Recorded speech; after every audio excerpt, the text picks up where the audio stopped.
Hey Flosstube, it's Anna, aka Moranalis, back with another Stitchy update. Um, it is February 7th. Welcome back if you're new to my channel, or returning to my channel, and hi if you're new. Glad you come to hang out. I've had a few new subscribers lately because I've signed up for that Magical Stitches School of Magical Stitches and Literature group that seems to be all the rage on Flosstube at the moment. And I have to admit, I'm having a great time, so go Gryffindor. But more on that later. So since I last filmed, essentially, it has rained almost non-stop here. We have a monsoon on top of us, which has its upsides and its downsides. On the upsides, I got a lot of stitching time because you're not going outside. On the downside, there has been a lot of flooding. Now, I would say first off, we are lucky. We have no flooding, no water in our house. Everything is good at our house. Neighbors and the rest of town are not so lucky. Thousands of people have water in their house. In our immediate neighborhood, we have a creek that runs. So the creek runs parallel to that, a row of houses. Parallel to that, the road. And then another row of houses. The road forms a good barrier for those houses that are on the far side of the road. We are in that group. We are very, very lucky to be in that group. Essentially, everybody on the other side of the road has large quantities of water running through their house. We had tractors going down the creek. We had shipping containers going down the creek. We had umpteen kayaks and other such boat-related things going down the creek. We had motorbikes. We had a cow. Fortunately for the cow, they managed to rescue it after it got spit out of the ocean. I think that cow was not having a good day. But then neither were the rest of us. Our creek has flooded 3 times in the last 2 weeks. So essentially, it flooded the first time. People had about 48 hours to kind of start to come to terms with the disaster, start the cleanup. Start retrieving their belongings from further down the creek and bring them back to their own property, and the creek spiked again in the middle of the night. And it was just starting all over. All the same houses flooded, all the same crud went down the creek. We had people that didn't realize it was flooding fast enough to get out and spent, the evening waiting for the morning in their tinny tied to their house sort of situation because they couldn't get out. Fortunately, we haven't had any loss of lives or anything like that, so it's just been a really, really miserable couple of weeks. So we live out of town, and we caught the flooding first, but as the rain continued and continued and continued, the city's dam filled up, and it got to the point where it was like 220 or more %, and the council decided they needed to release some of that water. Well, when you start opening dams, and there's houses built on the floodplain below, more houses flood. So we had massive evacuations of large sections of town. I got in there for the first time a couple days ago. It's trashed. There's just no other word for it.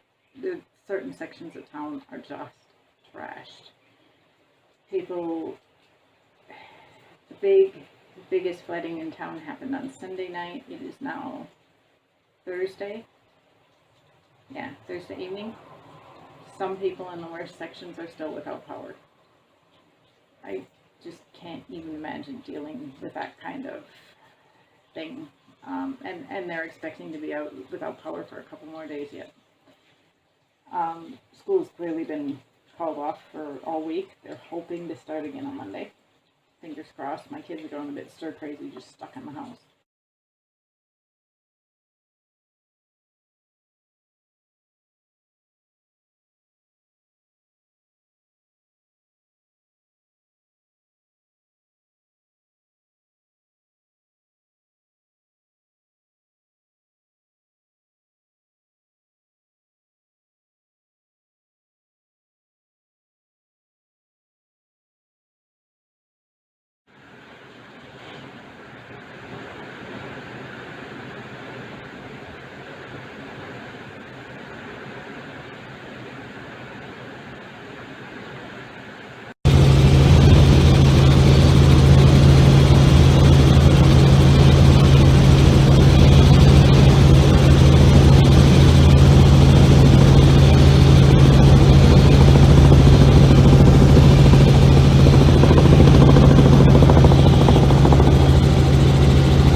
It would be good for the rain to go away at this point, put it that way.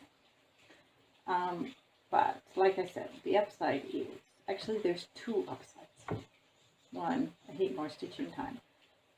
But two, because we've all been fussing a bit about this and on the internet and who's okay and who's not and all the rest of it, somebody in one of the cross-stitch groups posted a note asking how we're all faring, and I found a whole bunch of local stitchers. So Michelle, Jan, Carrie, everybody, Sue, yeah, it's great. We're all going to, once things settle down, get a bit of a get together going, and I have a whole bunch of new stitchy buddies, so it's great. I love it. Definite upside. But to the stitchy stuff. So one of the first things I did when we were stuck to the house and not going anywhere was sew myself my new project bag for my chatelaine. So I showed you these fabric a couple of videos ago. I picked out these with the cherry blossoms, and my daughter tells me these are all patterns that are common in the kimono. I really wouldn't know, but she tells me that. This one I know is meant to symbolize water. The rest of them I don't really know. But I had originally intended it to do it in the style more along the lines of the primitive stitchers tutorial, where you have sort of one color at the top and then another color at the bottom and a third in the lining. But I just decided that required too much math and too much thinking, and man, basically I stuck with what I knew. And so it's just that bright fabric on the outside, and you can see a little bit of that motif, that water motif on the inside. So, supersized project bag for a supersized project. And let me tell you, I thought it was going to be heaps big enough. There's not much spare room in there. So, it's a good thing I didn't make it any smaller. But it works. It's big enough. So, if I ever start another shuttling, I'll have to do another supersized bag though. So, big accomplishments. Probably, I'll try and go through this chronologically as much as I can remember. Because I've done so much stitching lately, I feel like I'm forgetting already everything I wanted to tell you. And I don't take all that crash hot notes, so it might be a bit wacky. I did finish the Save These Stitches. I think it goes this way. All of it. All the metallics are in.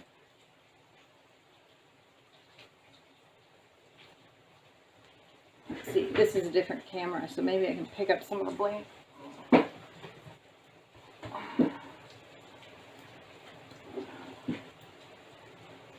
You see, I still don't know that we're getting bling. You can see that bit down there because that's, some of the parts have 2 strands of the metallic and some only have 1. But anyway, everything done, no beads. I think I mentioned last time that I'm going to hold off on the beads because I don't really know how I want to fully finish it. And so until I decide what I'm going to do there, I'm not going to put the beads on. If I do end up trying to do a DIY framing or something, I will probably put the beads on, but you know, if I were to turn it into a wall hanging or something, maybe I wouldn't. So I'm basically calling it finished enough at this point that I'm reserving judgment on the beads until I decide how to finish it. So that was awesome because I hated those light effects. Don't use those light effects if you don't have to. Trust me, it's not cool.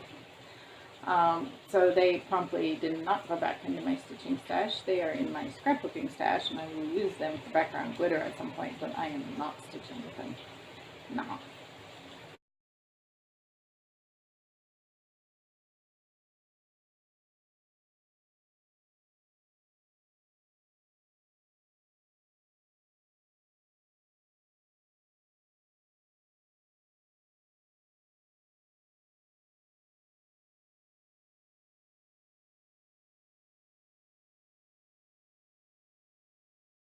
No. So, because I finished a project, one has to start a project, doesn't one? So, I pulled out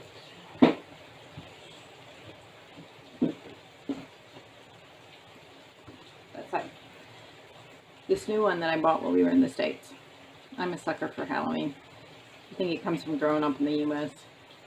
A lot of things, you know, word choices and whatnot, it tends to try and blend in with the locals and talk the way they talk and whatnot, but Halloween, my Yankees showing, I like Halloween. So yeah, that was my new start when we were in the States. I had all the patterns, all the beads sent to my parents' house, or the buttons, not beads. I bought all the DMC, which is not that much really. What I did not buy the light effects, glow in the dark, like this ghost is a glow in the dark. The skeleton up the top, I wasn't doing light effects. And the reality is, glow in the dark, I don't look at my stitching in the dark either. I have every intention of hanging this at Halloween, but I will probably hang it under the porch light or something like that so you can see it. And you know, maybe if I was doing something for my son who's 10 and glow in the dark is so cool, I would have looked for a glow in the dark substitution, but yeah, I couldn't care less really. So no glow in the dark on mine. I'm going to substitute the Kreinik treasure braid just because I had it on hand. I had no other plans for it, and I thought, sparkly white instead of going in the dark white. So good. It's the first time I've used that too. Much better than Light Effects. If I had to buy stuff because it didn't already have it, I probably wouldn't have bought it. I probably would have done a treasure braid or silk lame braid if I wanted something a little bit more subtle. But, you know, I already had it on hand. I wasn't buying anything new.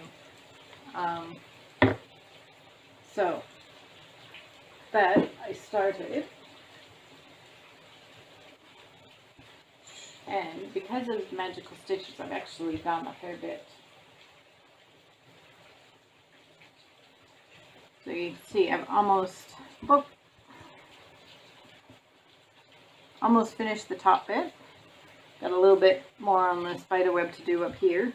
I think there's an extra credit about being scary things, so I'm going to do the spider, the skull, and maybe continue working on the ghost down here for that prompt. I did one with words, so I filled in a bunch of the words, you know, and newt is what it'll spell down here. There was one about things that suck, so I figured newts have little ski feet so they can climb up the wall, I think, like a gecko. That's what I'm going with anyway. So, yeah, I used the newt for that one. So this, like, I like this magical stitches little prompt, you know, to do 200 stitches for this or 100 stitches for that or whatever, in that I'm touching lots of things, I'm changing around a lot, it's good variety. What I don't like is I was trying to get down to this ghost for something that flies. And so I've got this, you know, normally I would have finished this section and then worked down and finished this whole section and then counted down to do the ghost. Which the ghost hardly shows against fabric at the moment. But I ended up basically trying to go from my words, stretching across with skin was one of the prompts, and this sticky one, and there might have been one other prompt that I used the newt for.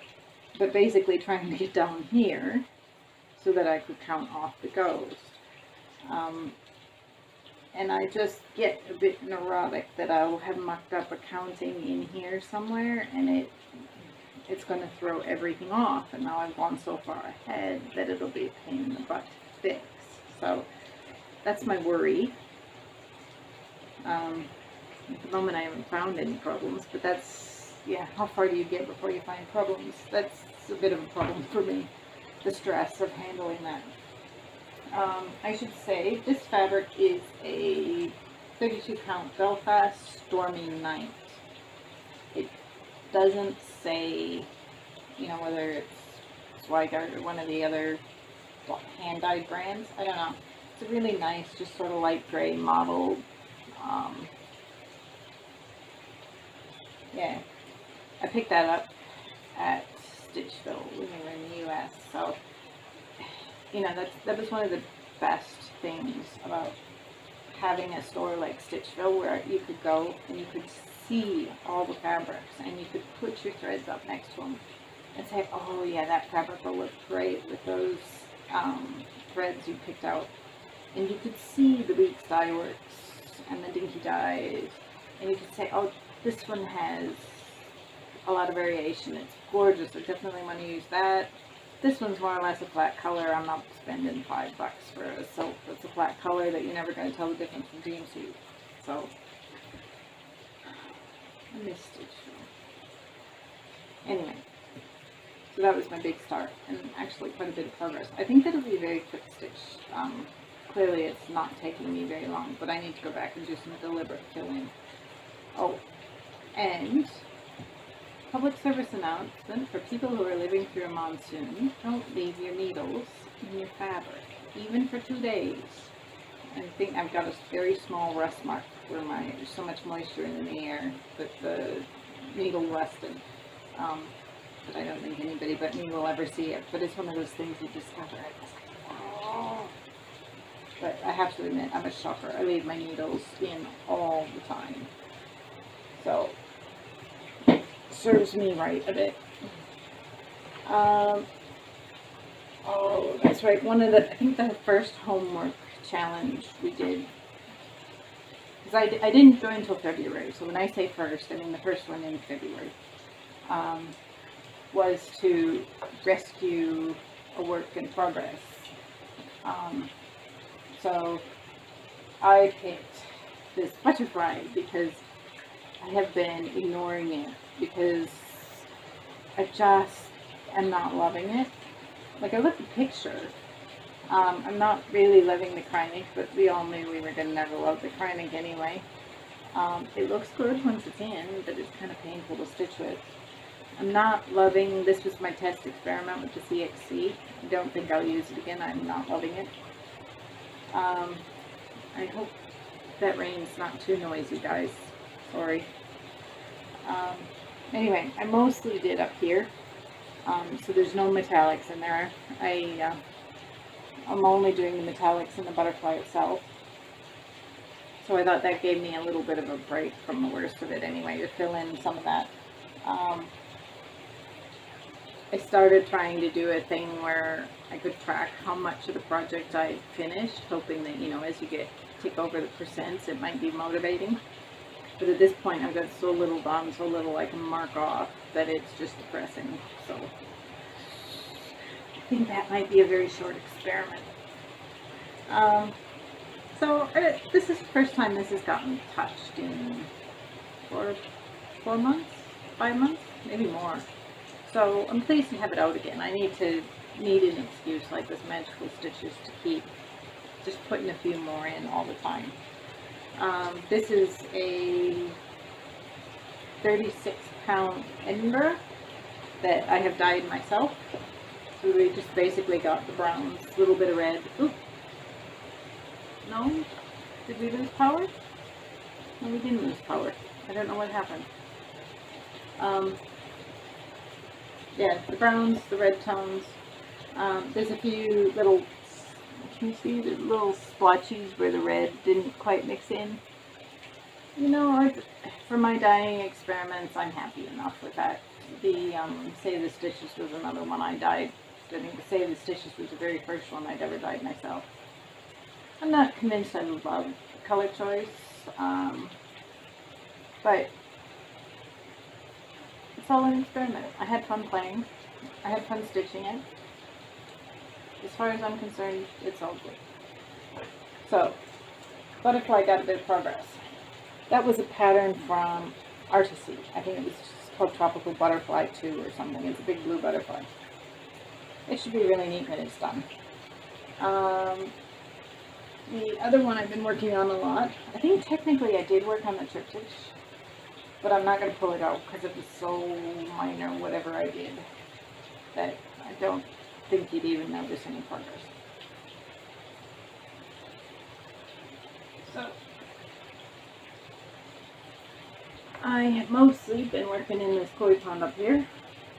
Well, you can see I've started to branch out to the stone lanterns. So they're forming on either side, but I've also been filling in the green around the rocks and building up the green over the top.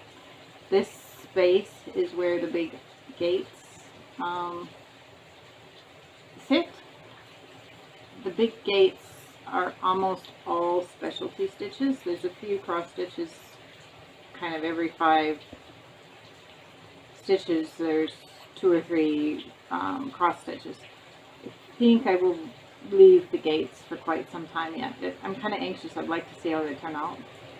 But I tend to leave the specialty ones for later in the process. I'm still not super convinced how durable some of these are, especially these. This one's done in the wildflowers here.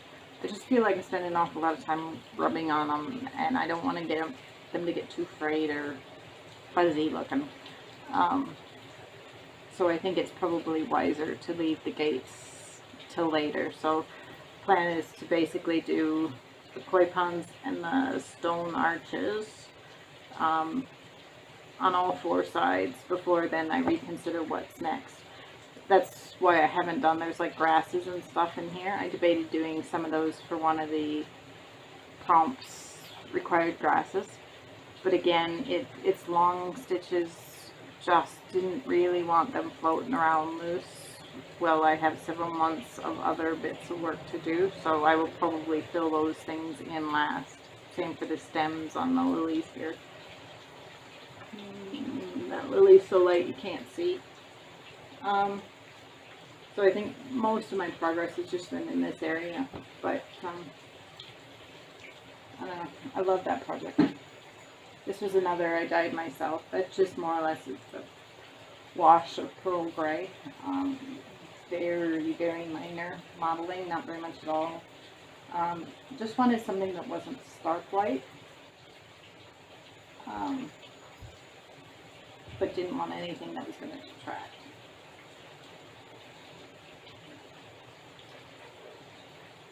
So that is everything I started. No, I'm sorry, everything I've been working on. I have been debating about what to do as far as starts, but I think I'm going to pause this here. And I think I'll probably have to come back tomorrow to finish that. So bear with me. Sorry about that. Quicker than a load for dinner. Gotta feed the kids, you know. Sometimes the whole adulting thing gets in the way of one's stitching. It's really quite a pain. Anyway, so I think when I was so rudely interrupted before, I finished talking about everything I'd worked on, and was thinking about, my last video I was talking about what I wanted to do, and I basically wanted to add a bit more variety to my stitching. I have had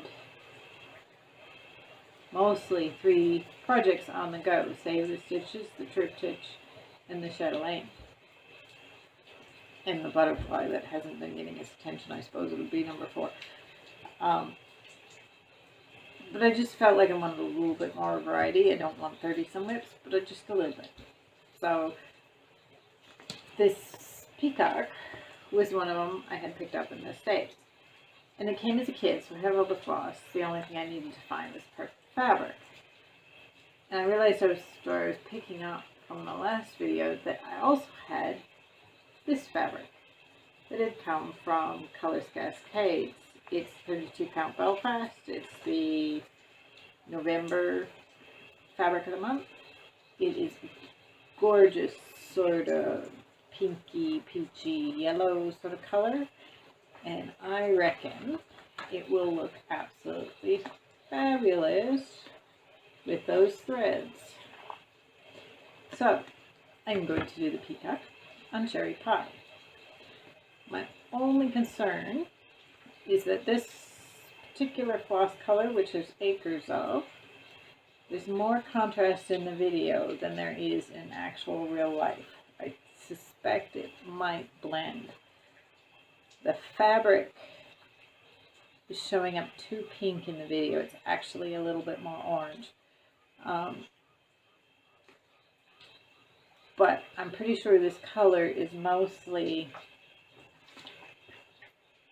I don't know if you can even see, there's just kind of little bits of background depth to put some modeling in the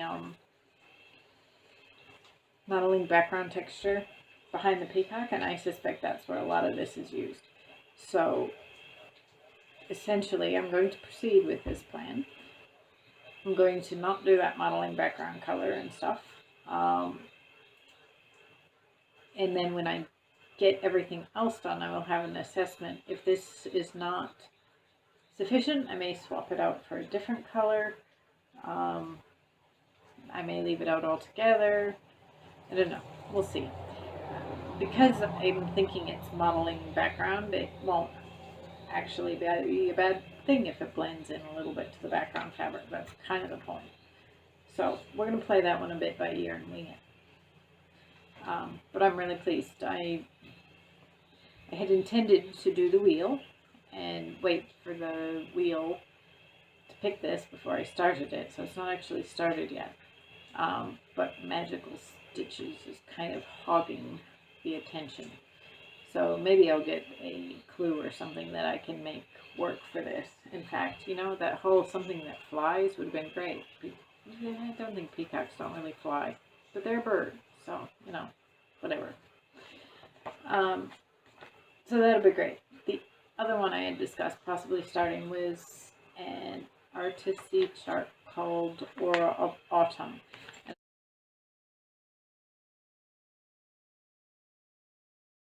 It's one of these full coverage Afmauve or something like that is the name on it. It's really bright colors, and it's 3 panels. I'll see if I can find a picture to insert. My plan is to start one of those panels. This piece in particular reminds me of one particular night I spent walking around Paris with my husband. Couldn't honestly tell you why this piece reminds me of it, but it does, so I figure the why is irrelevant. I think I will start the panel with the empty bench in it. And I will just start that one. I have ordered all the threads for it. They are waiting to come. They probably won't come in the next 5 minutes. I'm waiting on some other threads, and I told the supplier to go ahead and combine the 2 shipping. I don't need them that fast. That is an issue. So that is my other plan as far as what to start. I will add those into my rotation, hopefully sooner rather than later. There are other things floating around. I have one mirror in particular, because I've never done a mural. It's a Santa Claus. I want to say Winter White Santa is the name of it. I'll see if I can find a picture of it. I've got the pattern, but I don't have any fabric. Maybe not start that. It's certainly not going to be ready to go by the next time I film or anything. So we'll start those 2, and that should give a little bit more variety, but I'm also just kind of scouting out what else I want to start. But I've decided that I basically want to figure out quite what I'm spending and see how far I blow a budget. So this whole Stitch from Stash sort of concept, I'm not following it necessarily strictly. I'm just doing the numbers to see, you know, if I was doing it, how badly would I stuff it up? So I went and I figured for January, I kind of did a rough estimate of what my total would have been. So assuming I had about a $30 Australian budget. In fact, that's probably, I didn't even convert Australian to US in my expenses, because I spent roughly $100 at Stitchville. I'm only counting the stuff that was spent after the New Year's. There would have been more. I'm not going back to tally the actual expenditure. So I did the math.